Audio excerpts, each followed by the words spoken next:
Pleurocistitis es la infección del saco lacrimal por obstrucción de la vía lacrimal.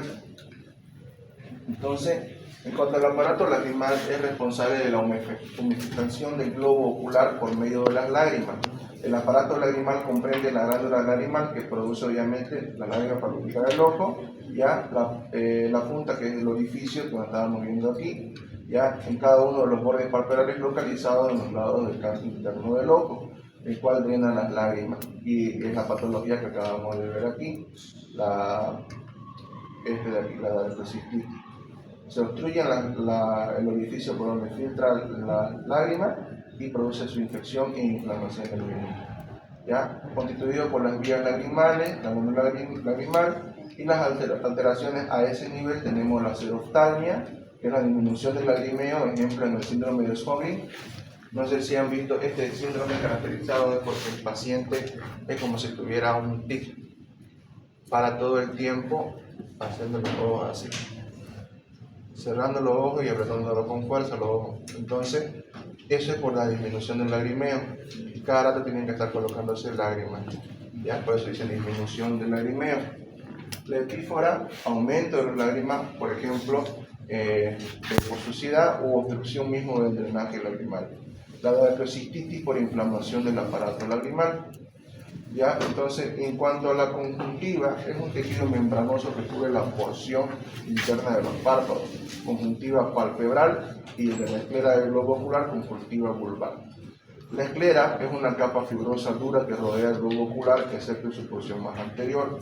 El limbo ya marca el punto de unión de la esclera con la córnea, la primera estructura transparente que permite la entrada de luz al ojo. El iris pigmentado rodea la pupila, y la pupila, como orificio central del iris, cambia de tamaño de acuerdo con la estimulación del esfínter y del iris y los músculos dilatadores de la pupila. ¿Ya? Estos músculos, llamados músculos intrínsecos del ojo, son inervados por el tercer par craneal. ¿Ya? Entonces, todas estas alteraciones pueden producirte distintas enfermedades, por ejemplo, a nivel de las escleras, que es lo más frecuentemente con una infección bacteriana que se presenta. Que puede llevar a su consulta, puede ser un paciente con un cuadro clínico. La irritación de la conjuntiva, ¿cómo se llama? Conjuntivitis, ¿ya? La conjuntivitis puede ser unilateral o puede ser bilateral. Usualmente es unilateral, aparece en un solo lado, ¿ya? Entonces, estos pacientes van a estar acompañados de inyección conjuntival, ¿ya? Aparte del lagrimeo y la presencia de lo que le llaman las lagañas, ¿no? Y el ojo cerrado. Y hay una fotosensibilidad a la luz. ¿Ya? Entonces, el globo ocular es la estructura más importante del aparato visual. En su estudio hay que considerar la posición, los ejes visuales, la agudeza visual, el campo y la estructura anatómica. En cuanto a la posición, ya tenemos las alteraciones presentes. El oftalmo, el globo ocular hundido, puede ser bilateral y una de sus causas son la deshidratación. Ya muy frecuentemente el paciente con deshidratación ya severa se observa los ojos hundidos o el oftalmo, y por atrofia grasa orbitaria en estado caquético. ¿Ya? En la anterior foto le mostré a un paciente en un estado de condición caquética, puede presentar también el oftalmo. Entonces, alteraciones unilaterales, ¿ya? Cuando hay fractura orbitaria interna, hay una pérdida del soporte y entonces se va hacia atrás. En el síndrome de Claude-Bernard-Horner hay el oftalmo, miosis o alteración del sistema simpático cervical y pérdida del equilibrio con el parasimpático. Exoftalmo, ¿ya? Entonces, cuando es el globo ocular protruido, una de las patologías frecuentes observado en el hipertiroidismo. Hay otra enfermedad igual, que es la misma tiroides, que produce exoftalmos.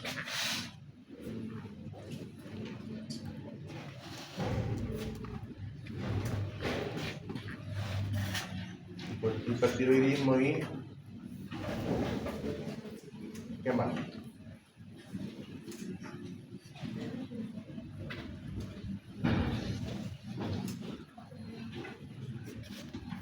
Como dice, entonces, cuando hay el exoftalmo, hipertiroidismo bóseo exoftálmico cuando es bilateral, y la enfermedad de Hans-Sucher-Christian unilateral cuando hay hemorragia, enfisema, infecciones, incluso tumores.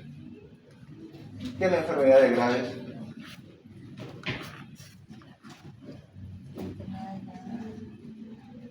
¿Sabe?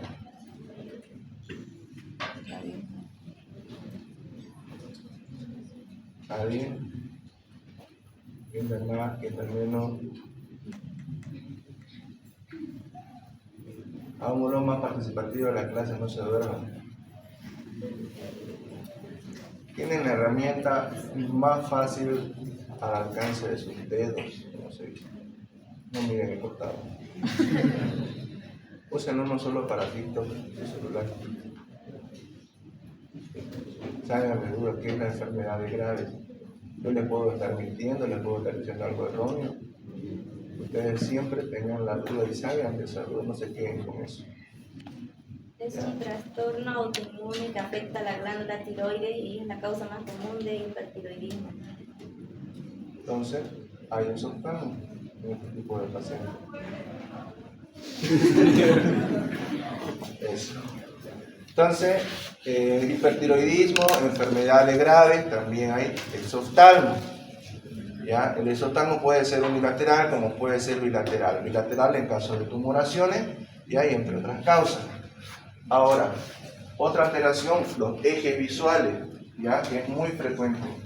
Normalmente los globos oculares se mueven armónicamente en el mismo sentido, manteniendo paralelismo entre sus ejes.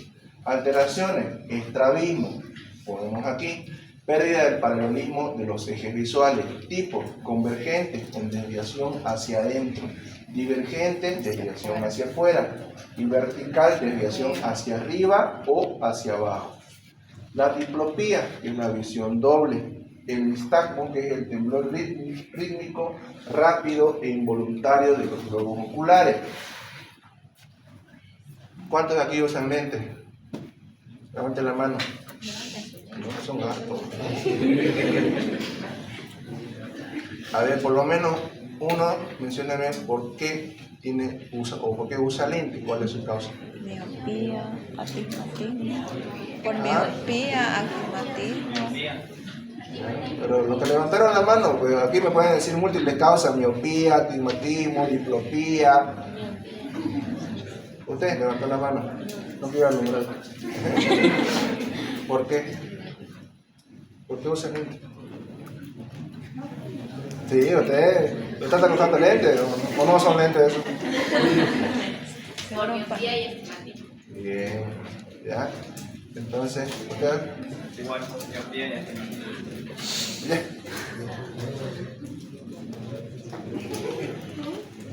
Oh. No, que alumbrarlo. ¿Usted por qué usa? ¿Cuál es la causa? ¿Por qué usa lente? No, lo estoy apuntando al que tiene lente, mandarle chulo. El lente. Usted. Astigmatismo con hipermetropía. Ya, entonces, hay distintas alteraciones como lo estamos viendo, ¿no ven? ¿Ya? Entonces, ahora para ver la agudeza visual, capacidad definidora de la retina para formar la imagen.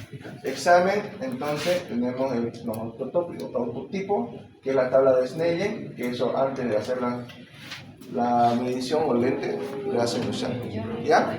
Que es lo más frecuente, ¿ya?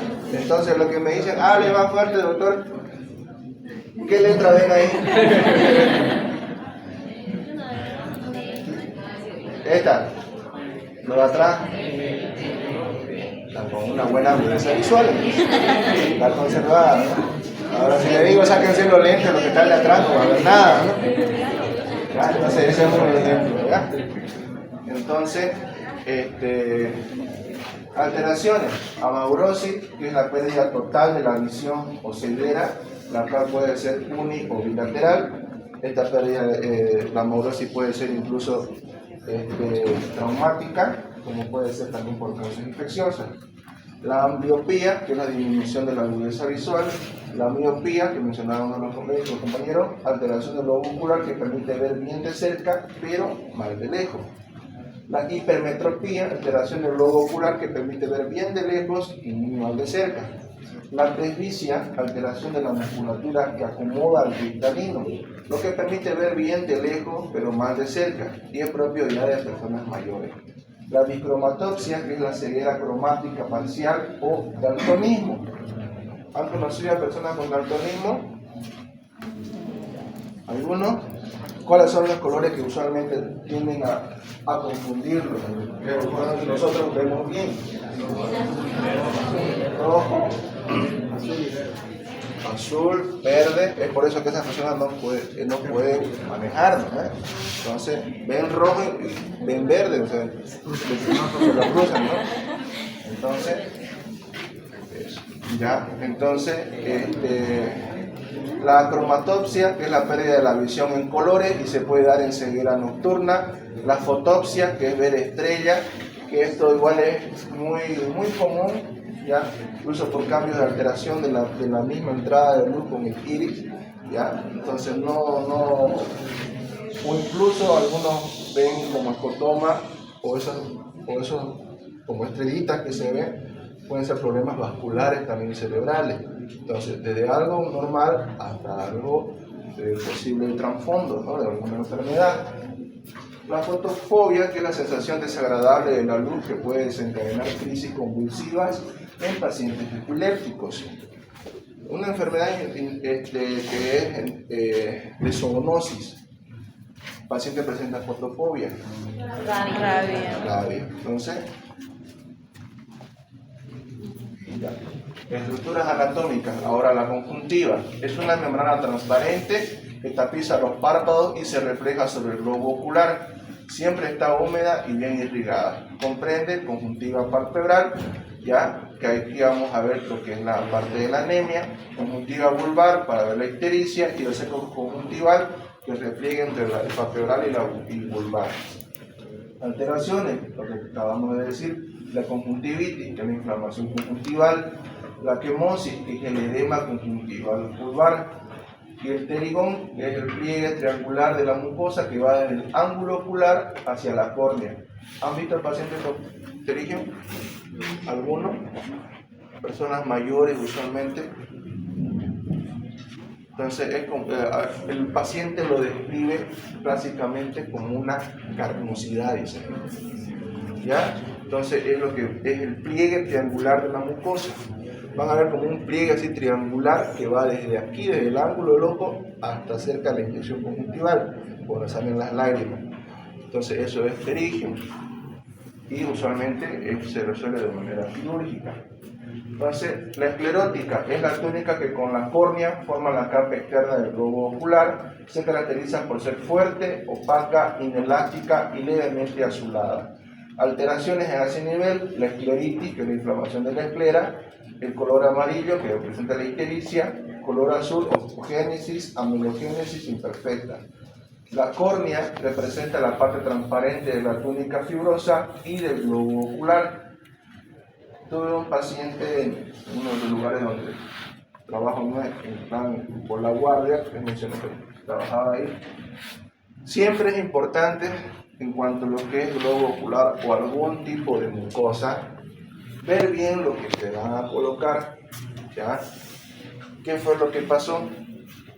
En este paciente se estaba bañando, cayó unas gotas de shampoo y obviamente se irrita el ojo, trató de lavarlo, agarró un supuesto colirio, se lo colocó al ojo y a las cuantas horas le produjo una ulceración de la córnea. Se ulceró la córnea y una vez ulcerada la córnea o es trasplante o se infecta y termina en una estomía, es decir, sacar el ojo, ¿ya? Entonces, ¿qué fue lo que pasó? El paciente, en vez de colocarse para los ojos, se colocó gotas para la cera del oído. Entonces, si eso es muy fuerte, para aplicar gotas con la guía, entonces le destruyó la córnea. Y si destruye la cera de esas gotas, imagínense el estrago que hizo en la córnea. Lo tengo la foto, se las voy a pasar al grupo para que vean. ¿Ya? Entonces ahí en ese tipo de lesión van a ver cómo se identifica una lesión de córnea. ¿Ya?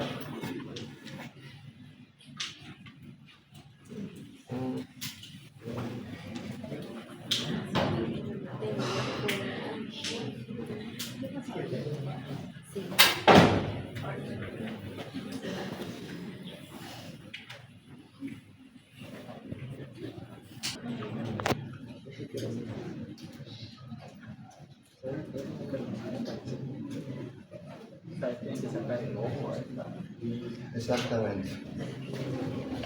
Eso va a terminar en cirugía, sacar el ojo. Peor si pasa mucho tiempo, queda sacar.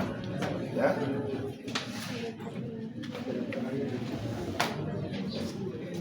Ya, sigamos.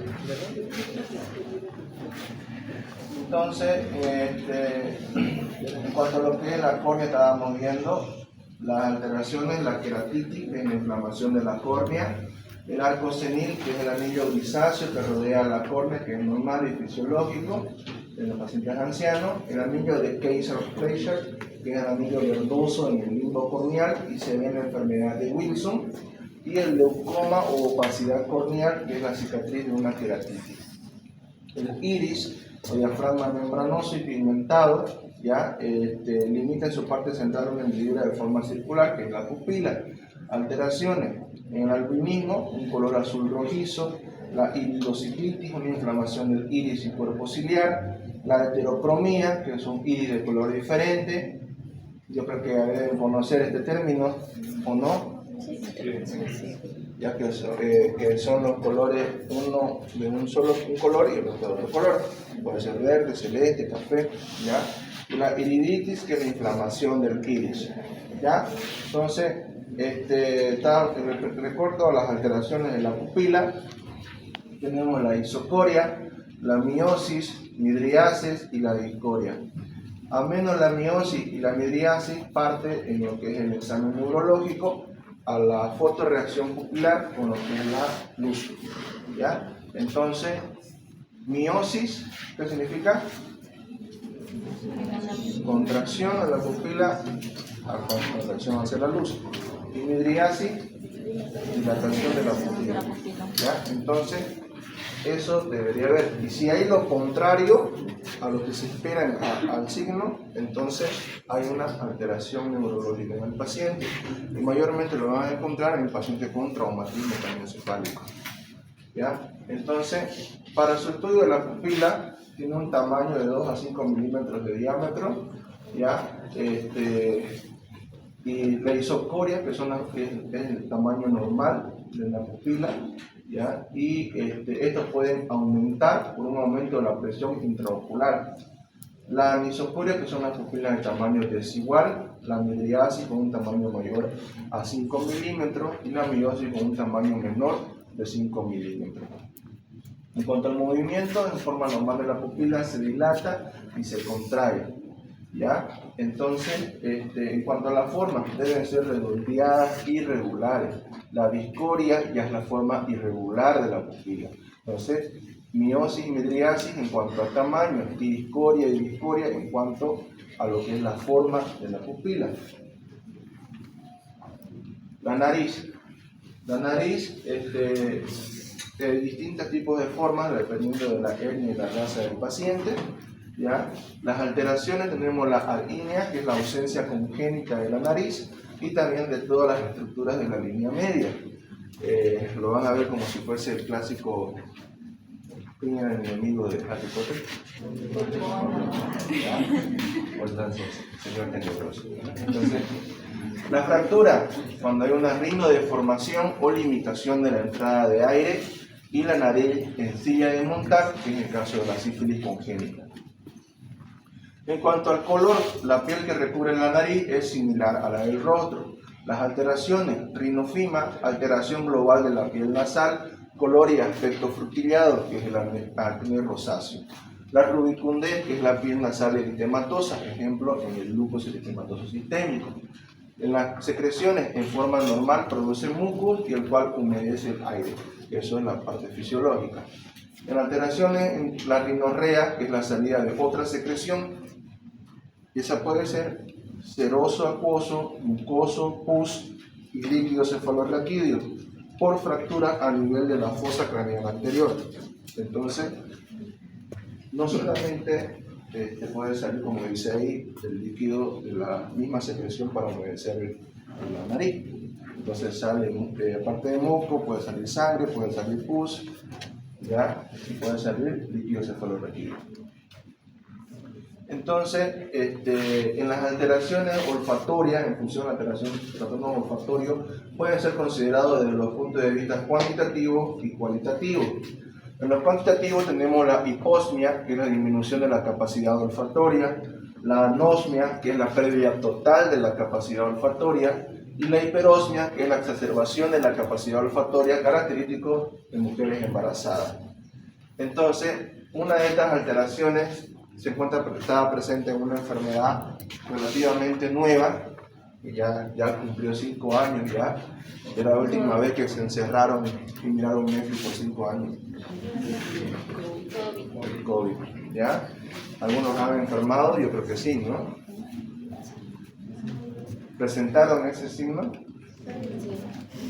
¿Sí? Sí. Entonces, en los cualitativos tenemos la cacosmia, que es la percepción de malos olores, la parosmia, que es la percepción errónea de un olor, ¿ya? Eso más que puede ser relacionado incluso a la presencia de tumores cerebrales, ¿ya? Y perciben olores que no están relacionados al que deberían oler. Entonces, la cavidad paranasal constituyente, seno maxilar, senos frontales, senos etmoidales y senos esfenoidales, ¿ya? Entonces, la alteración característica de estos son la sinusitis. Sinusitis, inflamación de la cavidad paranasal. Pansinusitis, que es el compromiso inflamatorio múltiple de las cavidades paranasales, ya es decir, de todas las cavidades. Por eso pan siempre engloba a todo. Ahora entramos a lo que es la boca, ¿ya? Se observan primero lo que son los labios, siempre empezando de la periferia hacia adentro, desde afuera hacia adentro. Entonces se observan primero los labios, encía y dientes. Al mismo tiempo se puede observar la mucosa de los labios, hay que notar la presencia de maloclusión, falta de dientes o higiene dental defectuosa. ¿Ya? Entonces también vemos en la mucosa de los labios, vemos si están hidratadas, ya semi-hidratadas o deshidratadas, si están coloreadas, si están pálidas, si están cianóticas o si están histéricas. ¿Listo? Se pide al paciente que abra bien la boca. El examinador debe observar cuidadosamente la mucosa bucal y es esencial para ello utilizar un despesor de lengua. ¿Qué es lo que usan? Baja lengua. El paciente coloca la punta de la lengua contra el techo de la boca para exponer el suelo de la misma, para abrir los paladares blandos y duros y la úvula. Lo mejor es que el paciente incline ligeramente la cabeza hacia atrás. Entonces, ahí es lo que vemos, las enfermedades respiratorias agudas, que es bien frecuente. La influenza.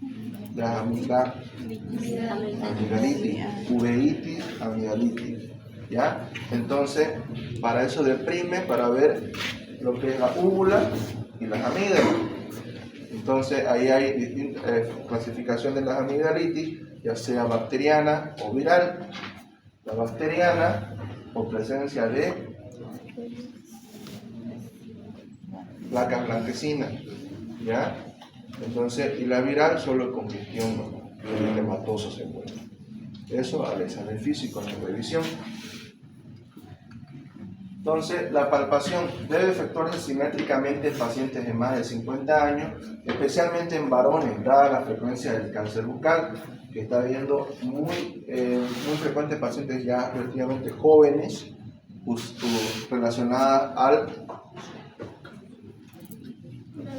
al fuñico, le dicen, creo, ¿no? Sí. No me equivoco. Entonces, está siendo muy frecuentemente este caso. ¿Ya? Y es preocupante porque es agresivo este cáncer, deforma la cavidad, Voy a buscar una foto y se lo voy a mandar al grupo igual.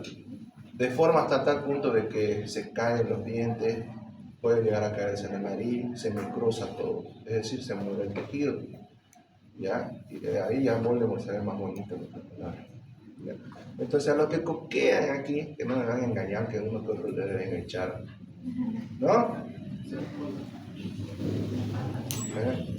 Entonces, dejen eso, está haciendo, concienticen a la gente, si conocen a alguien que coqueen, déjenlos, sobre todo la coca machucada. Entonces, porque ustedes recuerden que la coca base para la cocaína, ¿no ves? Entonces, ¿qué te produce la cocaína? Vasoconstricción te puede producir. Los pacientes que son cocainómanos, que abusan de la cocaína, producen necrosis de la nariz, por lo tanto se les cae la nariz. Entonces es porque produce vasoconstricción, ¿ya? De una forma u otra, como lo vean, está produciendo harto cáncer de boca. Es absolutamente esencial la presencia de síntomas procedentes de la cavidad bucal que se observa cualquier lesión. El dedo que palpa ha de protegerse mediante un dedal de goma o un guante. Nunca metan a ningún tipo de orificio o mucosa, no metan el dedo al descubierto. ¿Ya? Si no, les va a pasar esto. No, mentira. Usen guantes siempre, para sanar a un paciente usen guantes. ¿Ya? La mucosa bucal se explora entre el índice y el pulgar. Entre el índice y el pulgar se explora la mucosa bucal. La lengua se percibe manteniéndola fuera de la boca con una mano que lo agarra por la punta y mediante una compresa de gasas, palpando con el pulgar y el índice. ¿Ya? Como la palpación de la base de la lengua, amígdala, hipofaringe y región del seno piriforme produce reflejo nauseoso. ¿Ya? Entonces, lesiones en la cavidad bucal, aquí tenemos cáncer de lengua, cáncer de labio, ¿ya? Y la leucoplasia, que es la placa blanquecina en la lengua, ¿ya? Entonces, esto cuando avanza va deformando hasta tal punto que se pueden caer todo lo que es los dientes, compromete las otras estructuras y puede llegar a caerse incluso en la nariz, ¿no? Lesiones benignas de los labios, dientes y mucosa. El herpes labial, la gingivitis, ¿ya? La gingivitis que es muy frecuente o encía sangrante, que es asociado a caries dental, el chancro, ¿ya? Ambas relacionadas a enfermedades de transmisión sexual, épulis y los dientes de Hutchinson. ¿En qué enfermedad encontramos los dientes de Hutchinson? Sí. Lesiones de la orofaringe, amigdalitis aguda, amigdalitis crónica, abscesos periamigdalinos, abscesos retrofaringios. ¿Ya? Entonces, ahora entramos al oído. Se debe inspeccionar cuando no existan nódulos, carcinomas o hematomas. En este caso vemos la presencia de un carcinoma y esto de un nódulo o posible hematoma. ¿Ya? Entonces los hematomas siempre te van a presentar como protrusiones, no necesariamente de coloración violácea, pueden tener esta consistencia. ¿Ya? La movilización y presión sobre el trago son dolorosas en el caso de la otitis externa, mientras que la sensibilidad retroauricular puede darse en la otitis media. Entonces, inspeccionar la integridad de la piel, forma y tamaño, simetría y posición del pabellón auricular. Examen físico. Tenemos un margen superior que debe tocar con la línea imaginaria desde el canto extremo del ojo al occipucio. Si no se asocia a alteraciones congénitas de los riñones o anomalías cromosómicas, lo más frecuente. Entonces, palpar con el dedo pulgar e índice, ¿ya? Palpar la región mastoidea y presionar el trago hacia el canal auditivo. Entonces, los hallazgos normales: canal auditivo del adulto, 1 pulgada de largo, el pelo crece cerca del tercio externo del canal, cerumen fresco, es amarillo, claro, oscuro o rosado y es suave. ¿Ya? Entonces, esos son los hallazgos normales. Y esta es la manera correcta de examinar a un paciente respecto al conducto auditivo externo y el pabellón auricular. palpación alando la oreja hacia arriba y atrás en busca de dolor, y palpación mastoideo en busca de dolor. ¿Ya? Entonces, técnicas exploratorias: examine las estructuras externas del oído, examine el conducto auditivo externo con el otoscopio, examine la membrana timpánica y repita la secuencia para el examen del otro oído. Entonces, esta es la forma para examinar el oído. ¿Ya? Entonces, el pabellón auricular, vemos tamaño: la macrotia, que es la oreja grande, y la microtia, que es la oreja chica. Alteraciones de forma y estructura: traumas, microsomías con alteraciones congénitas, y tofos, que son nódulos de ácido úrico en la enfermedad de la gota.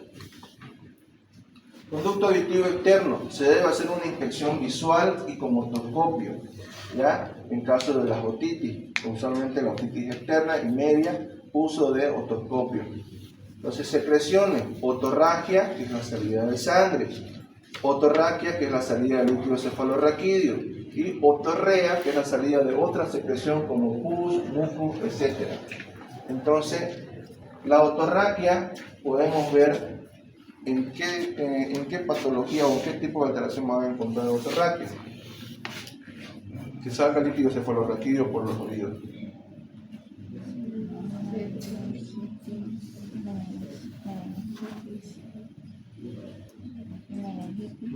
La fractura, ¿ya? Fractura de la base del cráneo.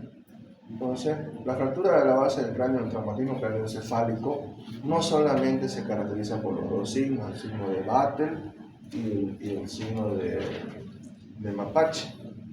Hay también lo que es la otorraquia y la rinorraquia, es decir, la salida del líquido cefalorraquídeo por la nariz y por los oídos. ¿Ya?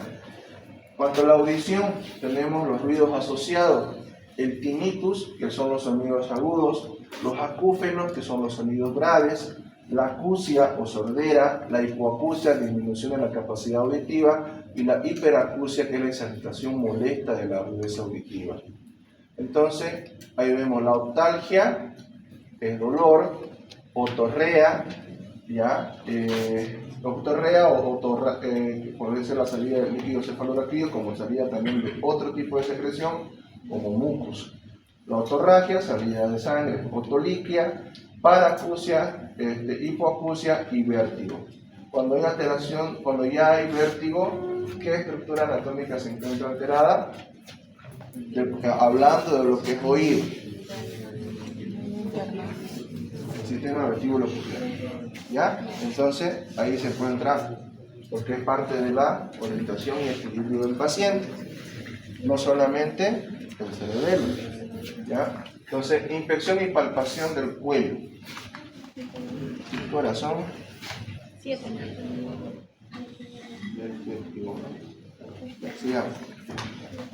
Ya. Ahora, en cuanto al cuello, lo más característico se basa solo en lo que es inspección y palpación, ¿ya? Y dejan de lado casi lo que es auscultación y casi nada en busca de percusión, al menos que haya algún tipo de masa, ¿ya?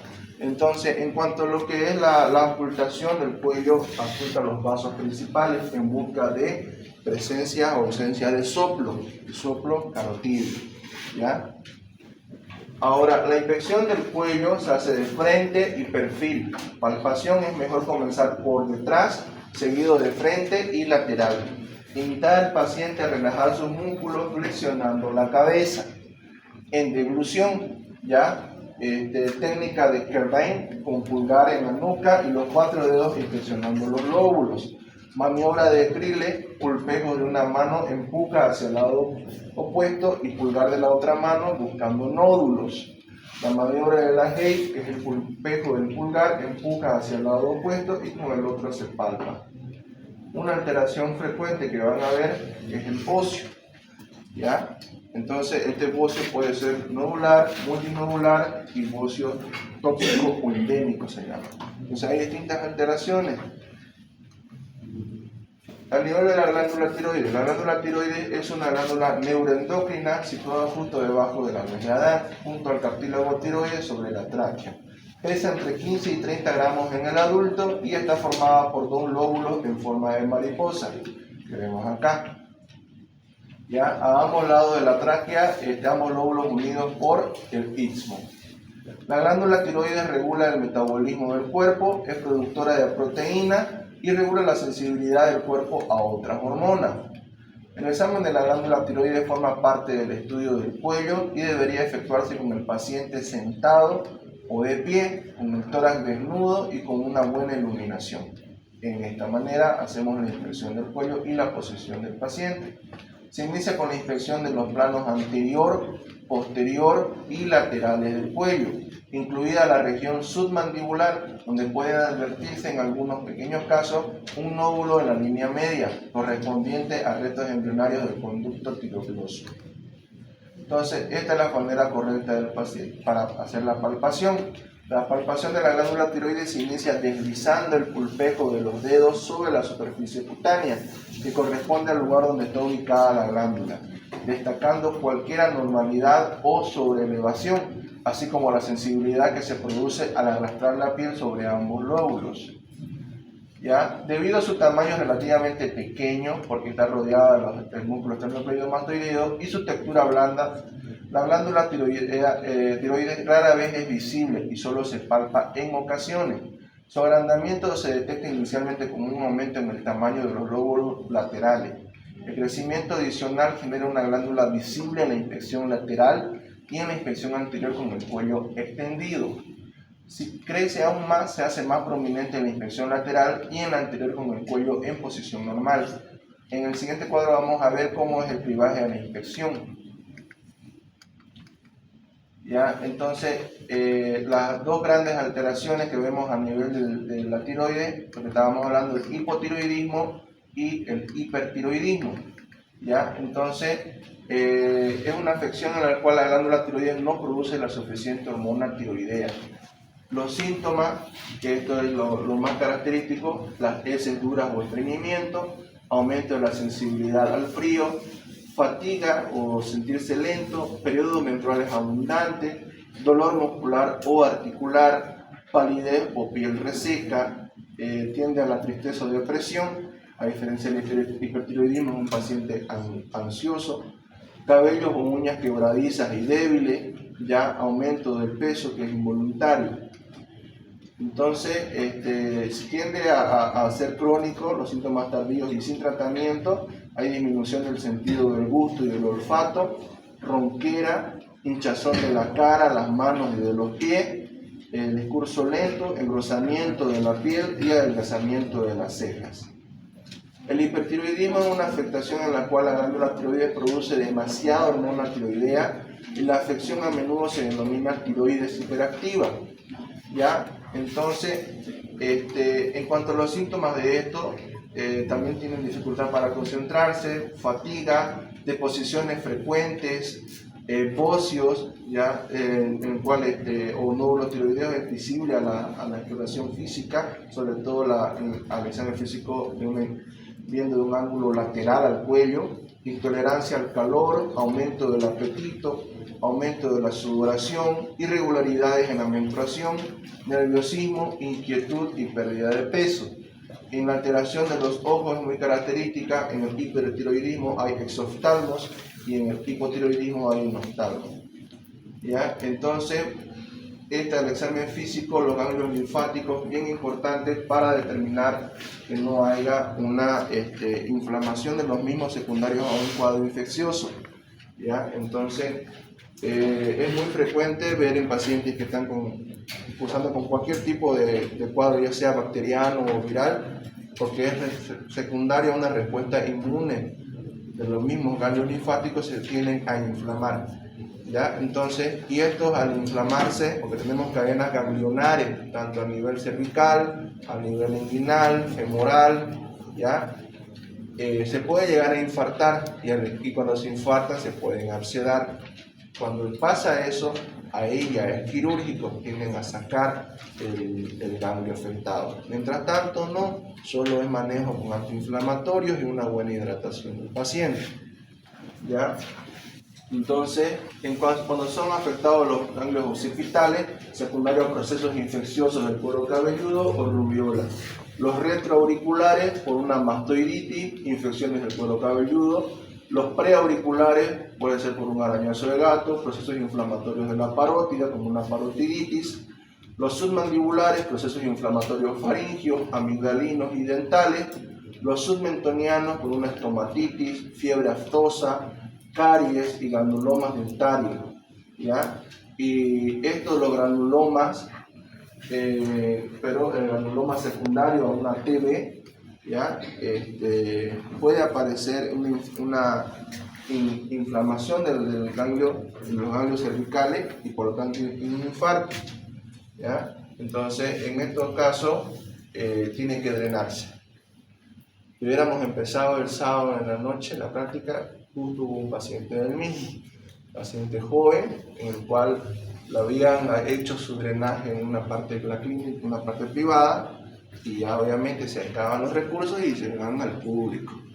Y el drenaje fue insuficiente, puesto que avanzó el tejido, avanzó la formación de pus hacia más arriba.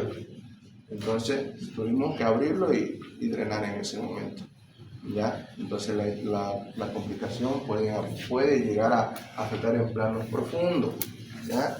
Sobre todo esta parte de los tejidos blandos, un absceso submentoniano, submaxilar, submandibular, puede ser secundario a caries dental o un ganglio infartado. Si no se drena rápido, porque puesto que avanza en planos profundos, puede producir una patología que es bien agresiva, que produce una sepsis de tejidos blandos, de partes blandas, que puede mandarlo incluso a terapia o a la muerte al paciente, que se llama la angina de... ¿Alguien sabe?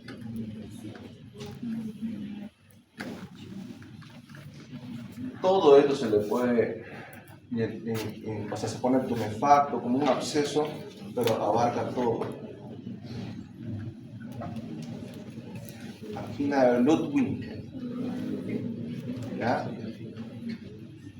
Vamos a hacerlo eso porque les puedo llegar a preguntar, ¿ya? Angina de Ludwig, ¿ya? Entonces, la exploración de los vasos del cuello. Como les dije, en cuanto a lo que son los vasos del cuello, lo principal es la inspección y la palpación y auscultación. Casi no hay lo que es la percusión. En la inspección y palpación, lo que ya hemos visto, hay anomalía de lo que es en el movimiento de los vasos, que es la invulpitación yugular, ¿ya? Que eso lo van a ver en patologías cardíacas, ¿ya? En insuficiencias hepáticas también puede haber, y la palpación para palpar lo que es la presencia del pulso en un sitio frecuente para el pulso, y en la auscultación para ver si no hay soplo carotidio o también pueden haber frémitos, ¿ya? Entonces eso es lo más importante en cuanto a lo que son los vasos.